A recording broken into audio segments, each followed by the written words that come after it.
السلام عليكم. يلا نعمل الفطار السريع ده كده مع بعضينا. بجد مش هياخد منك وقت خالص خالص. هنشوف كل التفاصيل كده مع بعضينا. لو اول مره تشوفيني يا ريت تشتركي في القناه وتفعلي زر الجرس يوصلك مني كل جديد. ويلا نصلي على سيدنا النبي. اللهم صل وسلم وبارك على سيدنا محمد وعلى اله وصحبه اجمعين. ولايك للفيديو ده على السريع وكومنت كده حلو منك. واول حاجه خالص هنبدا بيها هي صينيه السمك. عايزه اقولك بقى تغيير بقى عن السمك المقلي والمشوي. عايزه اقولك السمك في الصينيه ده بيطلع طعمه خطير خطير. ممكن تعملي يعني نفس الطريقه دي بدل الفلفل الكوب تحطي بطاطس وهتبقى صينيه سمك بالبطاطس تحفه.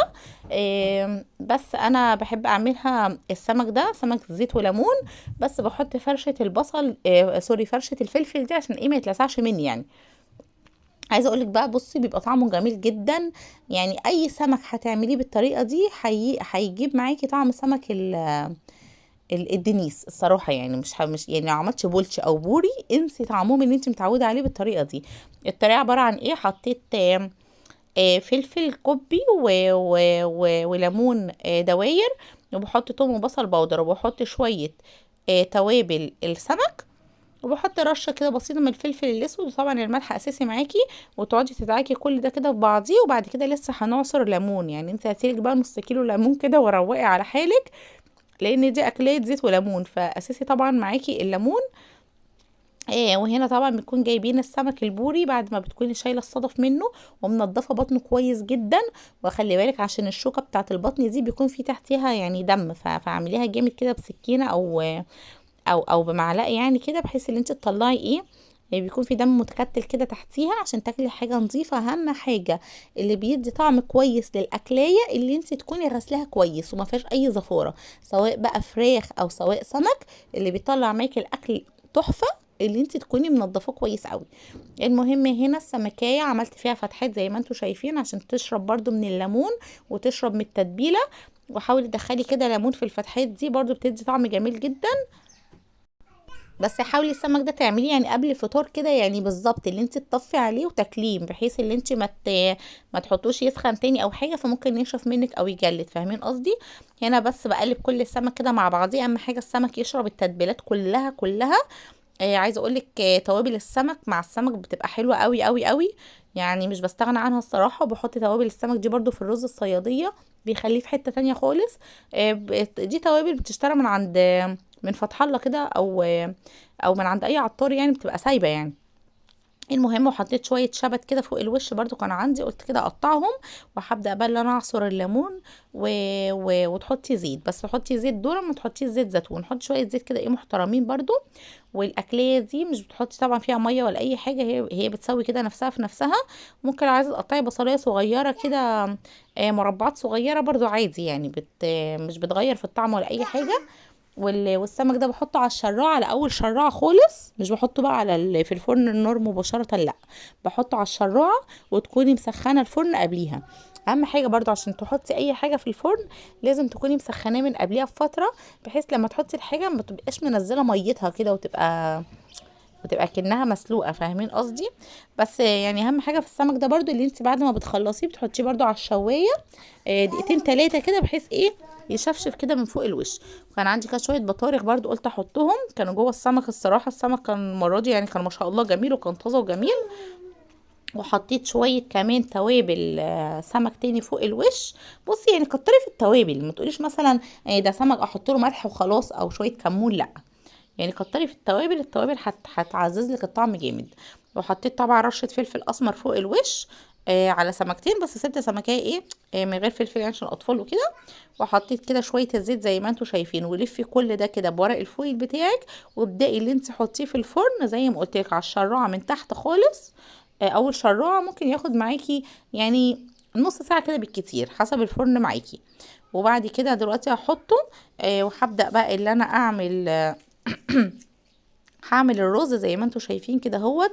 طبعا بشوح البصلايه على النار جامد جدا و... وفي تركايه كمان بعملها في الرز اللي انا بعد ما بشوح البصلايه واحط الميه ببدا ان انا اشيل كل البصل المحروق ده. يعني الصراحه مش بحب طعمه في الرز. بحس ان هي هتبقى حاجه معضعضه كده محروقه لا ما احبهاش. فيعني لو حابه ان انت برضو تشيليها قلت اقولك الفكره بمصفايه كده ايه وشيلي البصل بتاعك المحروق وكل الرز كده ايه ويبقى تمام التمام. وانا هعمل شويه جمبري كده بيتر فلاي بطريقتي. عايزه اقول لكم بصوا بعمله تحفه جدا جدا بجد. لو جربتيه بالطريقه دي انسي اي طعم جمبري انت دقتيه قبل كده. وبعمله بطريقه بسيطه جدا. بجيب صينيه زي ما انتم شايفين كده، حطيت فيها شويه زيت وشويه سمنه، والجمبري بكون غسلاه كويس جدا جدا جدا وفتحاه من ظهره. افتحيه كده بسكينه، او لو عندك مقص صغير افتحيه، وشيلي طبعا الكيس الرملي اللي فيه، و وشيلي الرجلين الصغيره بتاعت الجمبري. بس انا كنت مستعجله فالصراحه نسيت اللي انا اشيلها. بس شيليها بحيث ايه، يعني متبقاش منظرها كده منظرها مرعب يعني. وهنا كنت شغلت الطاسه على الزيت والسمنه. سخنوا كده شويه. بعد كده بدات اللي انا ارص الجمبري زي ما انتم شايفين كده اهو. طبعا حاولي ترصي الجمبري كده يعني على الحته اللي احنا فاتحينها دي، مش عارفه دي ظهره بقى ولا بطنه ولا ايه، بس عشان لما يتشوح معاكي تكون اللحمه هي المتشوحه مش مجرد القشر وخلاص. عايزه اقولك ده مش بياخد بقى وقت خالص، يعني ده ممكن تعمليه يعني قبل الاكل بدقيقتين مثلا، ده مش بياخد وقت نهائي نهائي خالص. انت مسافه ما انت ما بتشوحي الجمبري دوت على النار هو خلاص كده استوى. يعني يعني مش بياخد معاكي اي وقت. بس استحراص انا برضو ساعات لما بحطه على النار، لو الجمبري كبير كده شويه زي ده بحط عليه شويه ميه صغيرين، بحيث بحب الحاجه تبقى مستويه خالص. بس هو مجرد ما بيشوح بيكون خلاص، اول ما يبقى لونه بامبي كده بيكون الصراحه مستوي. هنا شوحته على النار زي ما انتم شايفين كده اهوت. وهبدا بقى اللي انا اتبله، هتبله برضو بشويه ملح زي ما انتم شايفين كده اهوت. وشويه بفتكر معاكم وشويه فلفل اسمر. يبقى كده حطينا ملح وحطينا فلفل اسمر. بس مش هنحط بقى حاجه تاني. هبدا بقى اللي انا احطهم كده في طبق، علشان عايزه نفس الصوص اللي هو نازل منه دوت والسمنه والزيت يعني كانوا محطوطين، هو ده اللي هعمل فيه ايه التتبيله بتاعته. بس هنا هو كانت البتنجانيه اتفحمت، هي ما استوتش كانت اتفحمت على النار. فقلت اطلعها كده بسرعه وسيبني بقى من الجمبري لحسن ايه تتلسع مني خالص. ف وبحب كمان اقشرها وهي سخنه، عشان البتنجانيه لو بردت منك يعني هتحسي ان انت مش عارفه تقشريها بقى والقشر بتاعها بيبقى ايه ناشف كده منها. بس الجمبري بس البتنجانيه دي للاسف خدعتنا. يعني انا مفكرها بس استوت وشبعت بقى سوا بقى ومحروقه وعملت لي مدخنه في المطبخ، اتاريها اصلا نيه. يعني قطعت منها كده حته زي ما انتم شايفين، قلت ارميها مش مشكله والمهم اعمل الباقي. جيت اقطعها لقيتها لا ناشفه من جواها. يعني ممكن عشان حجمها كبير شويه، انا في العادي بعمل بتنجان بيكون صغنن كده اهو بيستوي في ساعتها، لكن ديت الصراحه يعني استحرمت بقى حرمي ايه ولا ايه مش نافعه خالص، فخدتها كده شيلابيله وقلت احطها في الفرن تكمل سواها على سكه السمك، عشان هي الصراحه كانت نيه خالص. وهنا كنت سالقه برضو كام جمبريايه كده، قلت اعمل برضو شويه شوربه سي فود.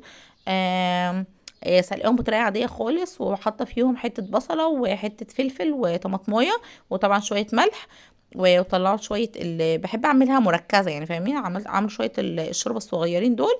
هبدا اللي انا اعملهم شوربه سي فود، بس يعني من استعجالي نسيت اللي انا ايه اعملها بالطريقه الصحيحه اللي هو الدقيق ومش عارف ايه، فحطيت عليها كريمه وحطيت عليها التوابل بتاعه السمك بقى، وعماله اقلبها بقى وكله تمام التمام. بعد كده افتكرت ان انا نسيت اعملها بالدقيق والسمنه اللي هي الحته اللي هي ايه بتتقل معاكي الشوربه كده. فاكبها دلوقتي في المج ده وابدا ايه اعيد تصنيعها تاني.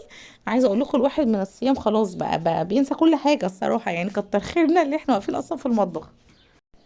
رجعت بقى تاني للحله، احط حته سمنه زي ما انتم شايفين ورشه كده دقيق، وهبدا اللي انا اقلبهم على النار كده اشوحهم كده على النار لحد ما يتماسكوا كده معايا شويه بالمنظر دوت. وهبدا انزل بالشوربه دي وهقلبها فيها بحيث ايه ما تبقاش صيصه كده ولا صيطه كده زي ما انتم شايفين. هرجع تاني اكمل بقيه الجمبري اللي هو البيتر فلوي ده. نفس الطاسه اللي كانت معايا احط فيها شويه سمنه. بصوا هو الصوص كله معتمد على السمنه، فانتي كتري كده في السمنه ايه وتوصي كده بنفسك. هبدا ان نحط السمنه زي ما انتم شايفين وحته تومه بس ما تكتريش في التوم. تومه بسيطه خالص مطحونه. وهبدا انزل بالمستردة. المستردة اساسيه معاكي في الوصفه دي، يعني هو اللي بيدي للصوص طعم السمنه والمستردة.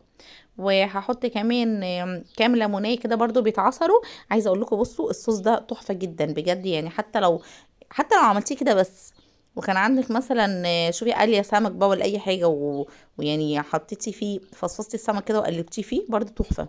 او حطيتيهم في طبق كده وبلعتي بيه بالرز جنب السمك برضو تحفه. هو الصوص لوحده اصلا يعني جميل جدا جدا. المهم هنا بعصر الليمون كده زي ما انتم شايفين 3 4 ليمونات. بصي دي اكله الليمون العالميه، فانت زي ما قلت لك كده في اول الفيديو هاتيلك نص كيلو ليمون عشان هتدمري الليمون النهارده بجد. وبدات ان انا انزل بشويه كريمه وشويه فلفل اسمر وشويه بابريكا لحد ما الصوص كده بتاعي غلى شويه على النار غلوايه بسيطه كده، ونزلت فيه بشويه الشبت. وهبدا ان انا اقلب كده كل ده مع بعضيه، وهنزل ايه بالجمبري. هياخد برضو تقليبه على النار كده، بس هقلبه كده تقليبه ايه وانا بسخنه يعني. عشان يعني خلاص هي تعتبر الاكليه كده خلصت.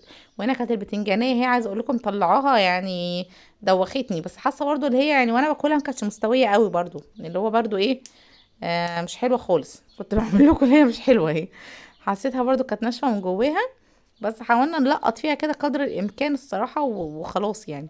حطيت فيها ايه شويه ملح وشويه شطه، وهنزل عليها بشويه خل وبشويه توم وبس كده. بطلت اعملها بالطحينه لان الطحينه بتتقلها، لكن هي على خفيف كده بيبقى طعمها لذيذ يعني. وكده خلاص كان الاكل بتاعي استوى اهو، بسم الله ما شاء الله. هبدا ان انا احط الرز اهو زي ما انتم شايفين. بصوا الرز من غير بصل بجد بيكون طعمه جميل قوي بقى، مش اللي انت بقى بتاكلي عماله في حاجات مزعجاكي كده وانت بتندغي، لا خالص. غرفته كله بقى في الصينيه دي كده اهوت. عملت لهم شغل بهيج بقى ملك الفوسفور العجيب بقى، بيبقى شغل صواني كده. فحطيت الرز كله كده في الصينيه، وهبدا ان انا ارص عليهم شويه الجمبري اللي انا كنت سلقاه. وهعمل شويه شوربه سي فود. ما كنتش عارفه بقى هنا الصراحه احط الجمبري في الكوبايه ولا احطه على الصينيه، بس قلت احطه على الصينيه كده ايه اعمل منظر كويس يعني، عشان طبعا العين بتاكل قبل ما ندوق يعني. وحطيت هنا شويه الشوربه اهو زي ما انتم شايفين الشوربه ظبطت معايا اهو، بدل العك اللي كنت عاملاه في اول الوصفه. وبس كده بدات اغرف بقى في الاكل زي ما انتم شايفين كده. عايزه اقول لكم الاكليه دي يعني ما تتخيليش اللي هي مثلا بتاخد مواعين كتير او هي متعبه، لا خالص بجد يعني. زي ما انتم شايفين انا عملتها حرفيا قدامكم، يعني عملتها قدامكم في الفيديو اللي هو 11 ولا 12 دقيقه ده. هو عايز اقولك الجمبري هو سخنت عليه بتاع البيتر فلوي ده، والسمك هنا كان تحفه. بس يعني ايه اتلسع مني سنه كده، بس مش السمك، الصينيه ذات نفسها. لكن السمك لحد ما مطلعاه من تحت كان جميل. والبطروخ بصوا بسم الله ما شاء الله، يعني كان نفسي احطها على بقي بس يوم. بس. وطبعا اساسي معانا لازم سلطه الخس دي زي ما انتم شايفين برضو بنقطعها صغيره كده، بتكون برضو تحفه جدا جنب اي اكل. بس صراحه سلطه الخس دي ما تقولش لا يعني. بس كده، وده كان الفطار بتاعنا النهارده، وده اليوم بتاعنا النهارده. اتمنى ان شاء الله تكونوا استمتعتوا كده معايا بالوصفه، واشوفكم ان شاء الله في فيديو جديد على خير. مع الف سلامه في رعايه الله، وكل سنه وانتم طيبين يا رب وبالف خير. باي باي.